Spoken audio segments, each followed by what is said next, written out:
All right. Hello, everybody. Welcome to Say Goodbye to Your Staging Site. This is about true enterprise content management in Drupal with the Workspaces module. My name is Hank Van Zyl. I'm the Senior Director of Customer Experience at Tag One. I've been working with Drupal since 2007, and for most of the last dozen years, I've held leadership positions at some of the top agencies and platforms in the Drupal community. I'm joined today by two of my colleagues. Fabian Franz, who you've already met, is a VP of Software Engineering at Tag One. He has been an active contributor to Drupal since 2009. In addition to being a Drupal 7 maintainer and core committer, Fabian's been developing content preview system, this might be the answer to his riddle, the Drupal 7 predecessor to Workspaces since 2014. And he's been guiding the development of Workspaces for the last 3 years in pursuit of feature parity with CPS. Andre Matescu is a longtime prolific contributor to Drupal. Not only is he the maintainer of the Workspaces module, which just went into core in 10.3.1, he's also the core maintainer for Entity Field API, Field UI, and transliteration. In his copious free time, he also maintains 50 popular contributed modules, including Entity Queue, Trash, and several commerce modules. So if you're not familiar with Tag One, we are a global technology consulting group focused on using open source software to solve the toughest problems of well-known organizations. We work with a lot of different technologies, but we are best known as the #2 all-time contributor to Drupal. Since 2001, our team has created many of the innovations that have fueled Drupal's success, such as the taxonomy system and the Migrate API. If you use Drupal, and I'm pretty sure you do because this would be a very weird place for you to be if you didn't, you rely on Tag One every time you update a Drupal site. We manage the infrastructure and tooling used to build, test, and release Drupal on behalf of the Drupal Association and the community. And we want you to know that if you or your customers need to keep running Drupal 7 securely after its end of life, you can keep relying on Tag One with our D7ES service. We're the only company that's both a Drupal Association enterprise-grade certified migration partner, and a certified Drupal 7 extended security support provider. And we're also the only ones who have actually provided Drupal end-of-life support before having provided end-of-life support for Drupal 6 for 6 years after its EOL.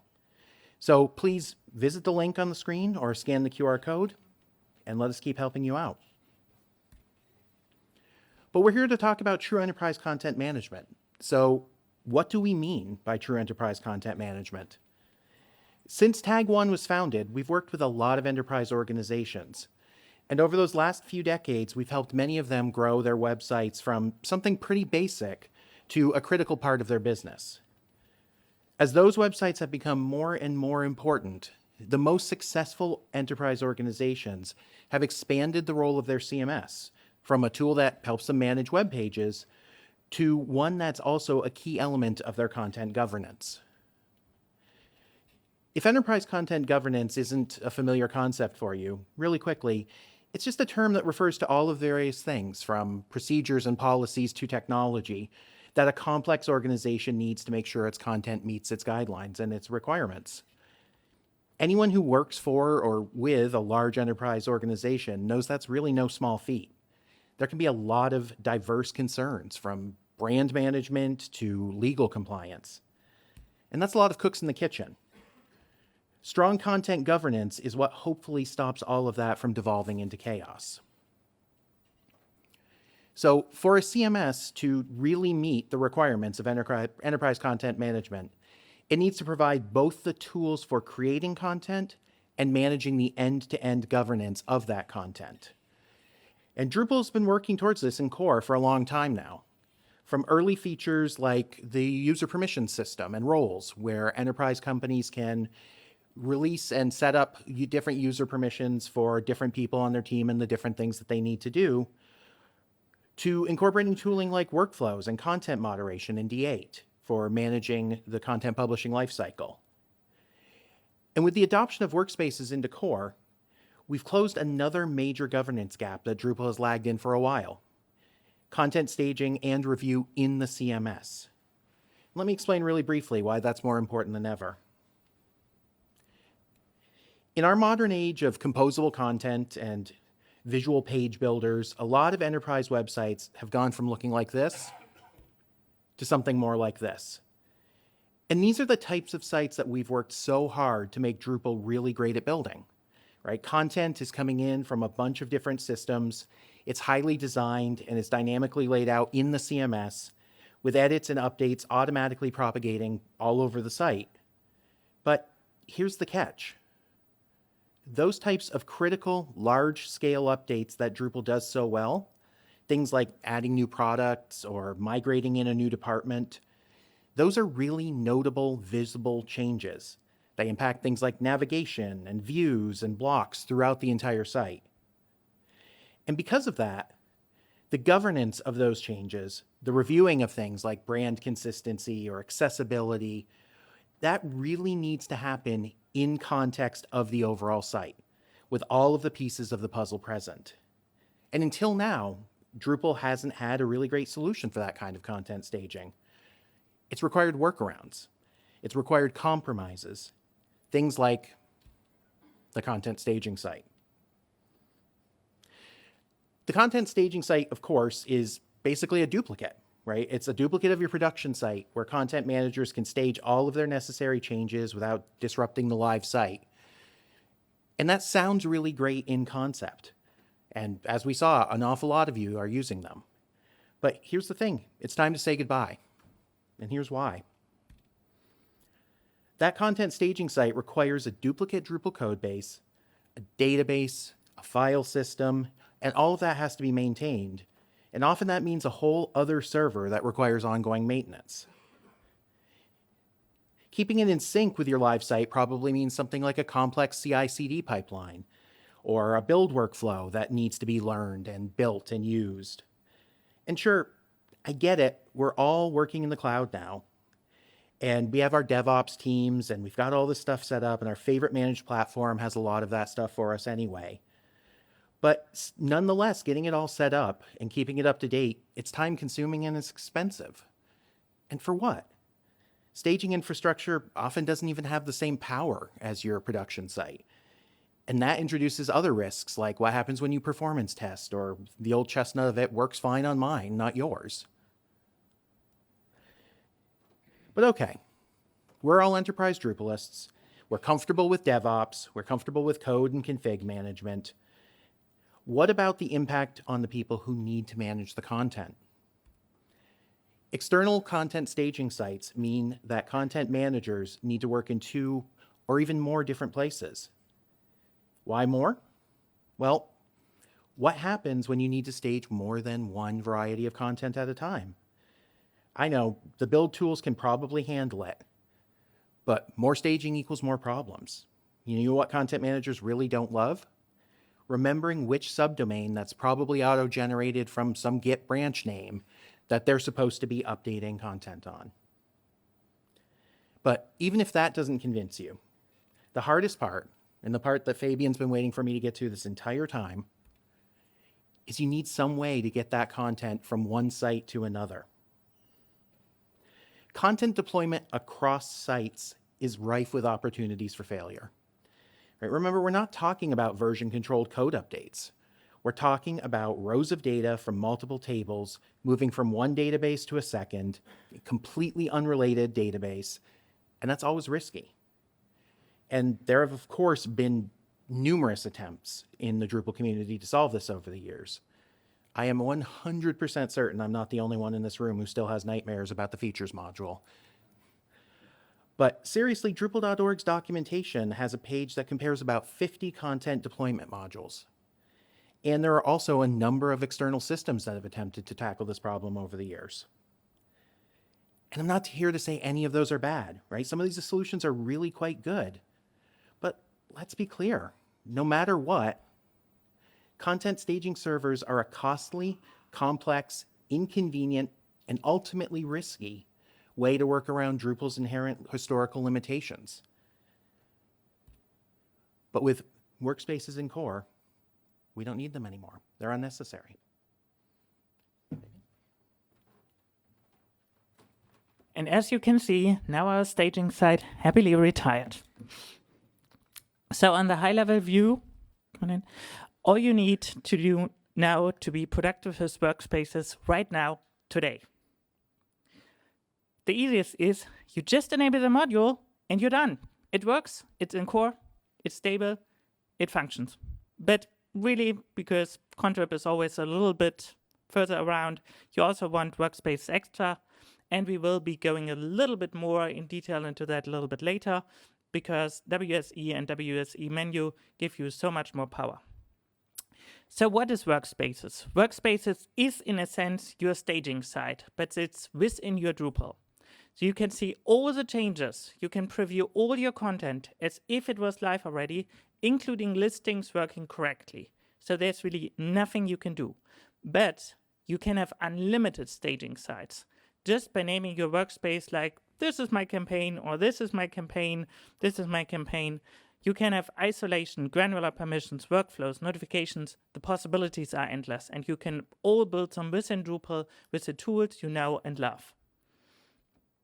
So who here knows Git? Versioning control system. Almost everyone. That's great. So for you, the simplest to think about workspaces is in terms of Git terms and terminology. You create, modify all content in a workspace. That's like creating a Git branch.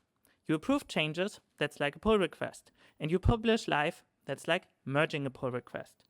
So that is how you can create a mental model of what workspaces means for you. And now up to Andre. Okay, let's talk about who Workspaces is for. It's usually for content teams, organizations, not only large, for complex layouts, for building out campaigns, but it's mainly for every site which needs a solution for publishing a set of changes together. So not only a single change, so for example, a page, but changes to menus, to media items, to everything, to every content that can be managed in Drupal. Who is Workspaces not for? Probably for small blog sites, but you never know, even then. Okay, the main idea of Workspaces is to be safe by default, which means that the live site is never impacted by a change that you make in a workspace. That means it needs to block all form submissions by default, except when you edit a content entity. And yeah, that also means non-content entities will be blocked as well when you edit them in a workspace. But let's look at what your modules, custom or contrib, need to do in order to integrate with workspaces. So if you have an entity type, a custom one, which is shown in the front-facing part of your site, then it has to be publishable and revisionable. Fabian will explain later how it works under the hood and why this needs to be. So that's one option for your custom entity type. Otherwise, if you have an entity type which is more like an API and it's not shown anywhere in the live site, you have the option to use the ignored workspace handler, which basically allows it to be saved in a workspace, but not tracked by it. So those are kind of the two options that you have for your entities. This is an example of how easy it is to change an entity type. For example, this one is the crop from the contrib crop API module. It's an API entity type. It needs to store data, but it's not shown on the site, so it's fine to change it in a workspace. So we can just edit the entity type definition and use the ignored workspace handler. Okay, how about the rest of the forms? They have a couple of options as well. If you have a custom form that you know it's saving it or submitting it won't impact the live site at all, you can use Workspace Safe Form interface. Or if your form sometimes impacts the live site and sometimes not, you can use the other interface, and there's also a helper trait for it, the dynamic Safe Form interface. So that's basically what you need to do to prepare your modules for Workspaces integration. Decide how to handle your entity types and your forms. And now Fabian will give a deeper dive. Yeah, let's start with under the hood. Now we are going into the depths of the workspace technology. So to solve my little riddle, we've been developing CPS for over 10 years now. We means, in this case, mostly all mates, Netcatch post sitting there, and me, Fabian Franz. We pioneered the approach together of how we can have a content preview system within Drupal 7. So if you're still running Drupal 7, try out CPS. It also works there. And Workspace still doesn't have feature parity with CPS for Drupal 7, but we are almost there now. So for over 10 years, so this is really, really major technology. And Workspaces has been taking all the lessons that we've learned with CPS over the many, many years to have the same nice, clean, and wonderful architecture. Because Workspaces, in reality, is really, really simple, and that makes it really great. It wasn't really easy to build it, but once you've created it, now it's simple. So it uses Drupal revision tables, one additional workspace entity, and a mapping table. And as soon as your entity is revisionable and publishable, it works with Workspaces. Nothing more you need to do.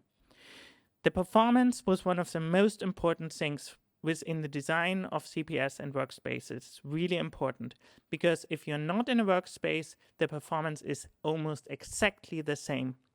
So there's almost zero performance overhead if you enable Workspaces. And that was so important in its design. There's no different entity loads, no query alters. There's just a very quick check. Are we in a workspace? No? Okay. Now we are just the normal Drupal site at all. And that is one of the most important things of how Workspaces work so well. Quick excursus of how revisions work. In essence, we just have a duplication of the main tables like the node table, and then we have certain additional fields that are needed for revision handling like ID, log, user, etc. So when we are writing a revision, we are writing the data to the main table, but it's also written to the revision tables. That means we always have a history of all changes that are happening within the systems, and that you can see here with the older revisions. Now we also introduced pending revisions. So we are writing a new revision, but we are not updating the main system. That is the isolation that Workspaces uses. So we are only writing to these revision tables, and essentially the data is there. We can access it, but it's hidden from everyone that is visiting the site from a public view or that doesn't have access to the workspace. And that you can see here. And once it's time to publish it, we essentially say the node, resave this node revision there, and then it looks more like the phase before, exactly like this. So what does Workspaces add? Because people are like always, oh, now I have 10,000 more database tables. No, not the case with Workspaces. We just have two additional tables, the workspace revision tables for the entity, and one mapping table, the workspace association table. And the mapping table essentially says, in this workspace, we use revision 42 for node 1 instead of revision 1. That's all it is. Entity loading in a workspace is pretty simple. We just hooked into the entity loading process, and for this a new hook was added. We replace the loaded entity with the one that is in the workspace association table. Entity writing is also pretty simple. We just write a pending revision, so it was important that core got the pending revisions right, and they did, and that was great. And now we essentially still have our node to the current node revision, and then we have our pending node revision, and our workspace association table is linked to that.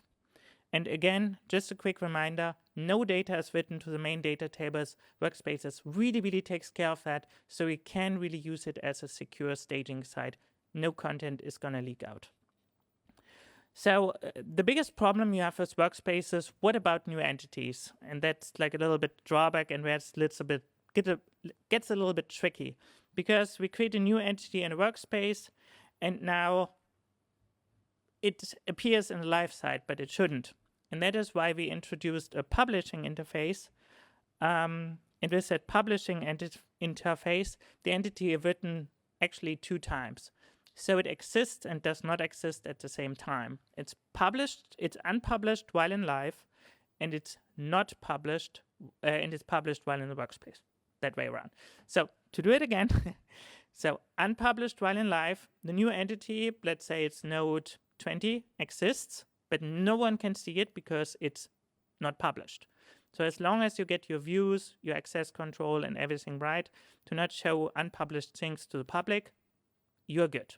And views does that by default. So again, unless you go out of your way to break it, it should work automatically. But within the workspace, we can see the entity. It shows up in listing. It shows up everywhere. So this is working great. The last thing, and that was the most complicated one, and a huge thanks to all Merlin of Carl Smiles for that, because he really innovated this idea, is a coalesce approach. And essentially it means whenever we join and want to find the right revision, what we're doing is we're joining instead on a coalesce, which means we're checking first if if there is something in the workspace for this particular entity, and if not, we fall back to the main table. So workspaces can also be seen as like an overlay over the other parts, and that way all listings and everything works. Yeah, and now it's demo time. What you all really are here for. Okay, so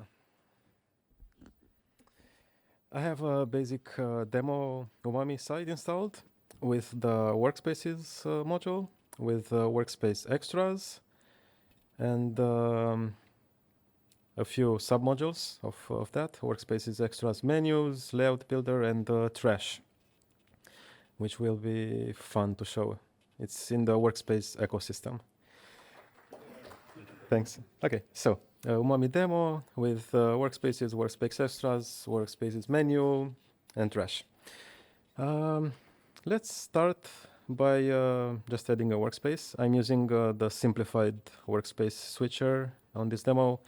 There is a new version in the works for the navigation module in Drupal 10.3. That should be ready relatively quickly in a few weeks or so. So I'm going to start by creating a workspace and then starting to edit as many things as I can in that workspace. Let's start with a recipe. So this is a node, and we can, let's say, edit the title. What else? A field. It's not so easy to make. Let's edit media field. Just use a different image. I don't know, maybe this ingredients field. Like, who doesn't like mozzarella? So, so text field.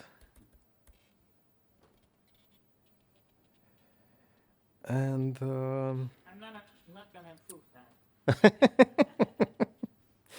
okay, so we can already see the changes we made. We changed the title, the media, difficulty, a text field, a list field, but there is a lot more that we can do. So, for example, we can change the URL alias.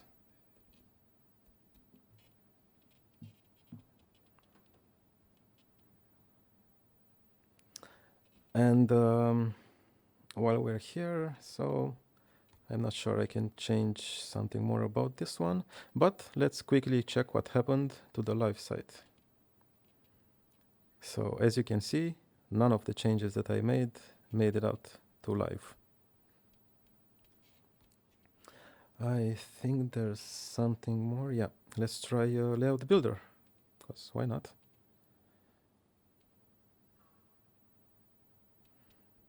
For this one, I don't know, let's just add a block, because I saw that it's not using custom blocks so far, this page. So let's add one, save the layout. Again, we are in the workspace. When we switch to live, it's not there. So this is for Node. Let's see, let's look at some listings. So if we go to the recipes view, we can see all our changes here. So listings like views are handled, entity queries are handled as well. They replace all the default revisions of an entity with the workspace specific one. Then, I don't know, maybe let's do another quick edit.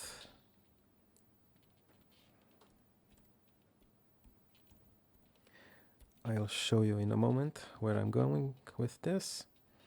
So one question that I get a lot, the thing is that currently Workspaces has an edit protection.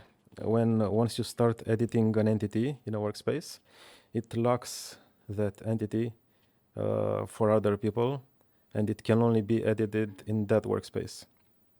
And that's a current limitation. There is a next phase that we're working on, conflict resolution, that will fix this.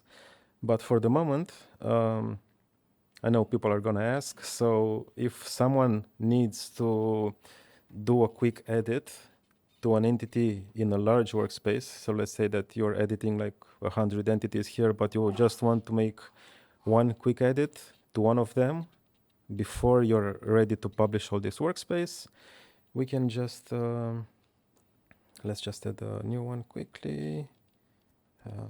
Live, I don't know, update.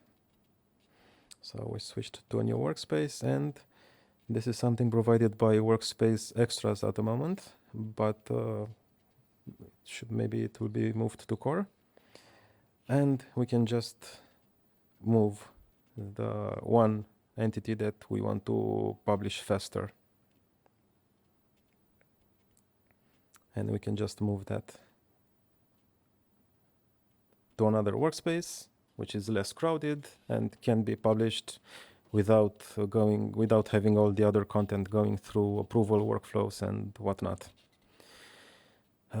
Okay, so that was for making quick edits in live to an entity that you already changed in a workspace.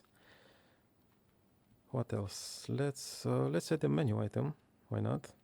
This is why I mentioned earlier Workspaces menu. That's important at the moment because without it, you can only change the labels of menu items.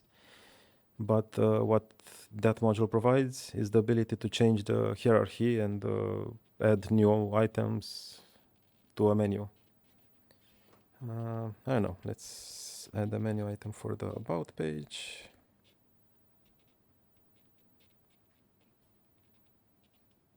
It's, oh, okay, it was there. Save. So we have some menu edits. Again, if we go to live, we cannot see them. Then in this autumn edition print, let's say we want to remove an entity because it's not suitable for this edition. I don't know, I chose this one for no reason. And you can delete it in a workspace. It's not shown in listings anymore. It's not shown anywhere. Again, moving to the live site a bit, it's still there. This is a feature provided by the trash module, by the way. And we can see it highlighted in the Manage Workspace page.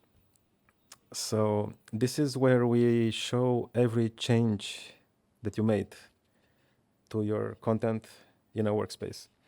If you remember the painful upgrade path from Drupal 8.6, converting stuff to revisionable. This is why we did it.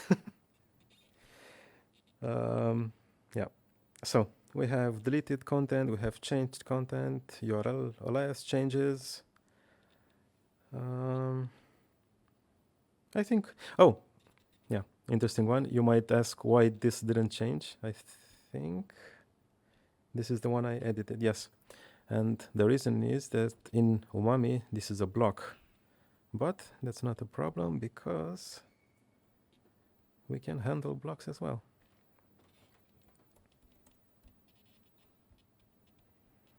And it's also using the path alias for the URL field. But if we switch that to a regular link, this should work fine as well. Change here, you can view the recipe. So this is a content block change.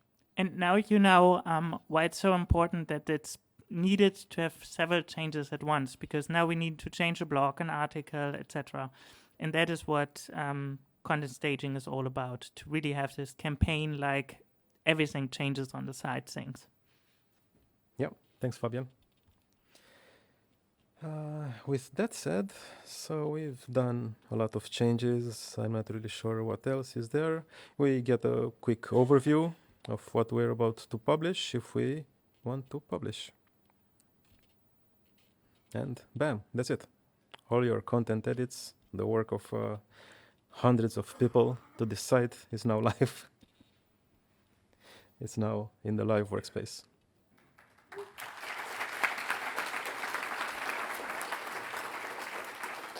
And something that will be in core as well. You can also, no? I don't approve of these changes. Can we do something about it? They need to go away immediately. Oh, funny you say that. We can. We actually can. So if we go to the workspaces list, filter by closed workspaces, we can revert everything that we did, which of course, being a live demo,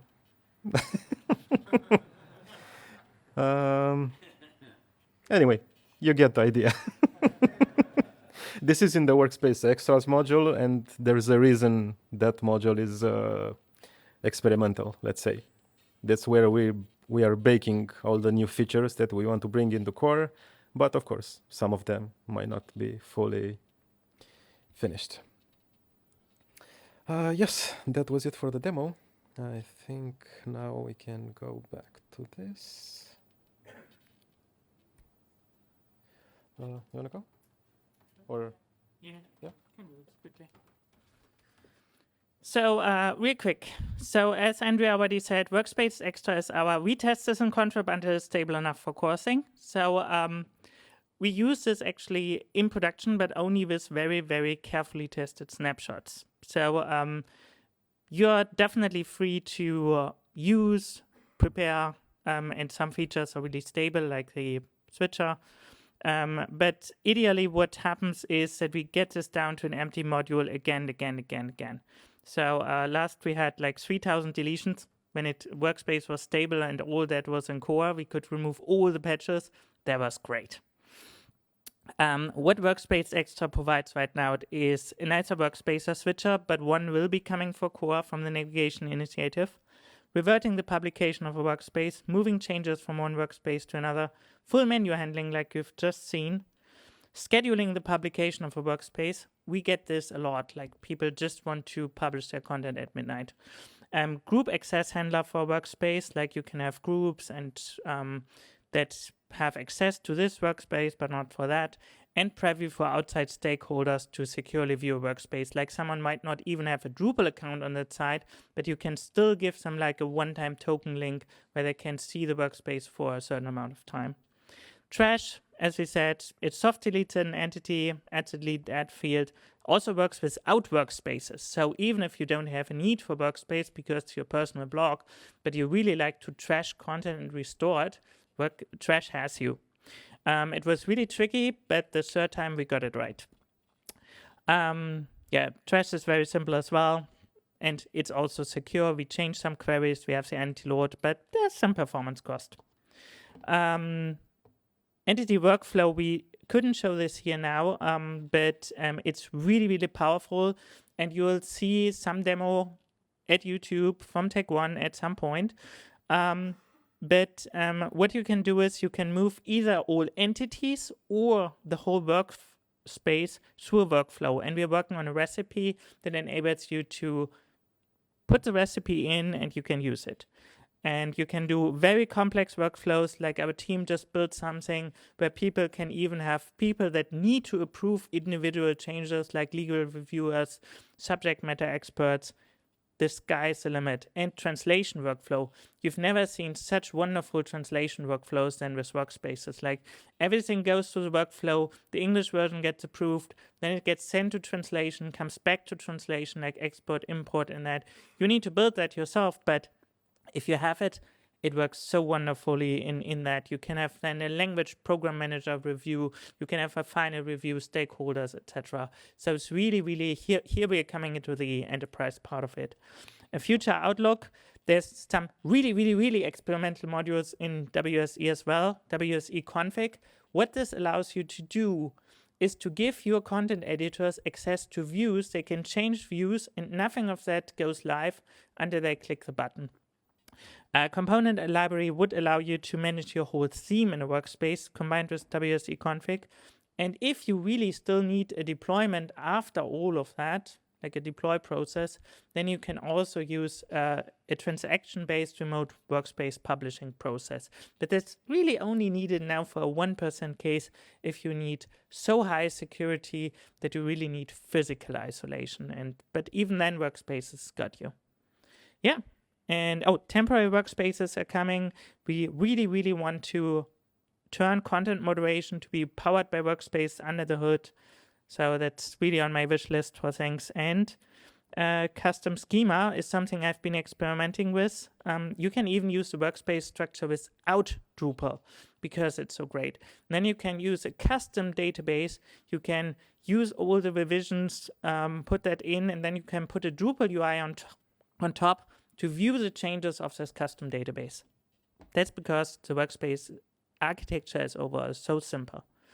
How you can get evolved. Workspace is stable, so finally you can start using it now. Like for the last 3 years, the most question I got was, well, I really would love to use it, but it's not stable.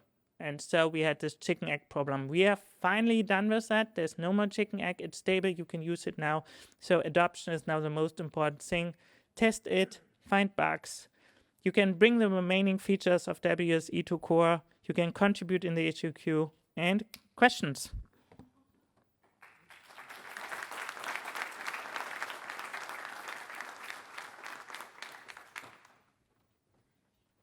Hi. I was wondering if the live workspace is impacted by cache invalidation when operation on entities are applied on in a workspace or more of them. Some operations impacted, some don't. For example, saving a node currently in a workspace will clear the cache in live, but there is an issue open for that, and it's something that we're looking into. Okay, thank you. So you said earlier that we don't yet have feature parity with the Drupal 7 equivalent that inspired this, but you didn't say what was missing. It's really the archiving functionality.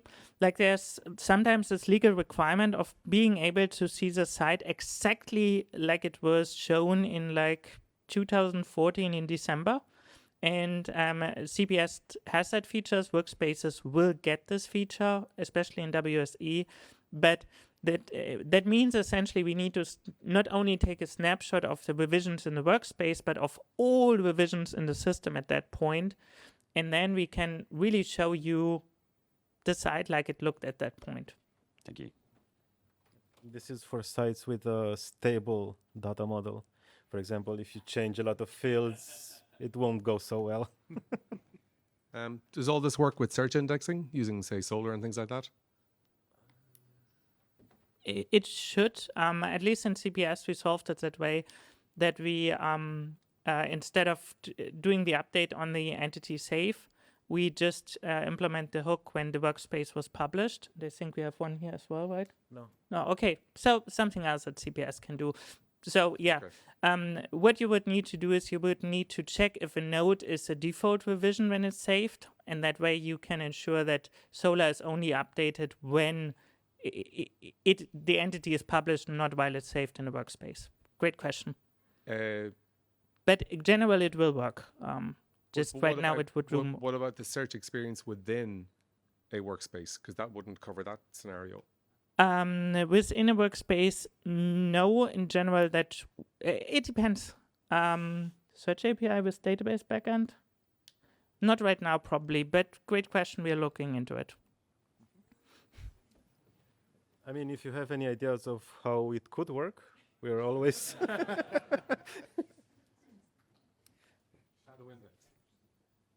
I mean, if there's no more questions, we can definitely. Oh, there's one more. Great. You mentioned that you're working on the navigation UI. Is that the same thing that we're doing, or you're doing another thing? Same thing. Okay, perfect.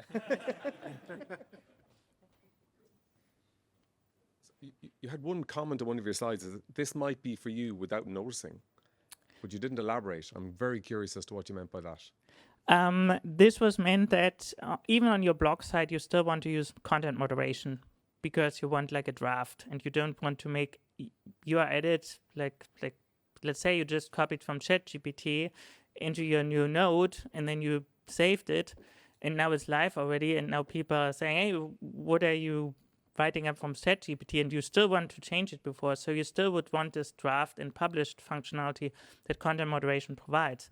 But once we have temporary workspaces, what this would allow us to do is essentially remove all the hacks that content moderation right now uses within core, and instead create a transparent workspace under the hood. So that way, even you think you're using content moderation, you're using workspaces, and that was what the command was for.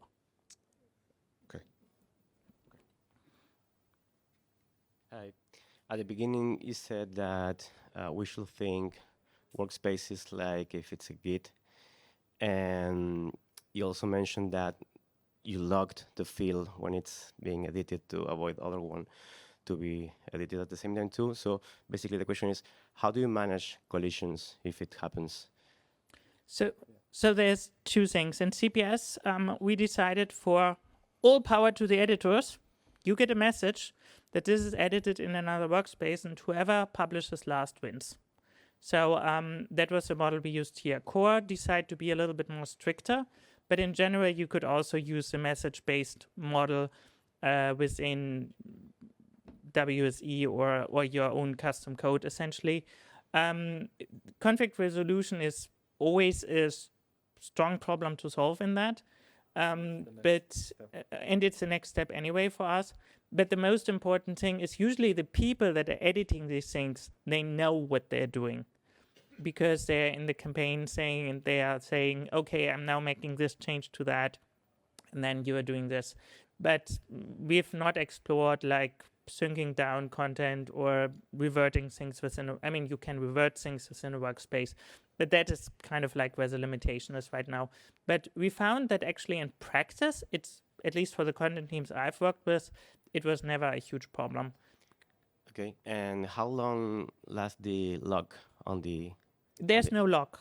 It is until the workspace is published or the item is removed from the workspace. So there's no lock in this case, but essentially, let's say you edit the front page of Umami, right?